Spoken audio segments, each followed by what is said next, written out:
हिमालय के राजा हिमवंत और उनकी पत्नी मेना देवी शिवजी के परम भक्त थे। उनकी एकमात्र इच्छा थी कि उन्हें ऐसी पुत्री प्राप्त हो जिसका विवाह शिवजी के साथ हो सके। मेना देवी ने गौरी देवी को प्रसन्न करने के लिए कठोर तपस्या शुरू कर दी। कई दिनों तक बिना कुछ खाए पिए वे तप में लीन रहीं। अंततः गौरी देवी प्रसन्न हुई और मेना देवी से वचन दिया कि वे उनकी बेटी के रूप में जन्म लेंगी। गौरी देवी ने आग में कूदकर अपनी जान दे दी। इसके बाद वे मेना देवी की पुत्री के रूप में जन्मी और उनका नाम पार्वती रखा गया। जब पार्वती ने बोलना शुरू किया तो उनके मुख से पहला शब्द शिव निकला। समय के साथ पार्वती एक अत्यंत सुंदर युवती बनी।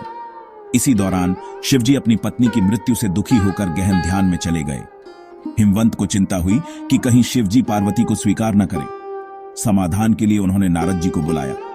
नारद जी ने बताया कि पार्वती तपस्या के द्वारा शिवजी का हृदय जीत सकती है। हिमवंत ने पार्वती को शिवजी के पास भेज दिया। पार्वती ने दिन रात शिवजी की पूजा और सेवा की। शिवजी पार्वती की भक्ति से प्रसन्न हुए, लेकिन उन्होंने उनकी परीक्षा लेने का निश्चय किया। उन्होंने एक युवा ब्राह्मण का रूप धारण किया और पार्वती से कहा कि भिक्षा मांगने वाले शिवजी से विवाह करना उचित नहीं होगा। यह सुनकर पार्वती क्रोधित हो गई।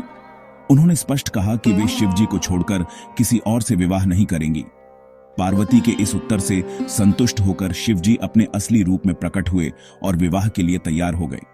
हिमवंत ने धूमधाम से दोनों का विवाह कर दिया।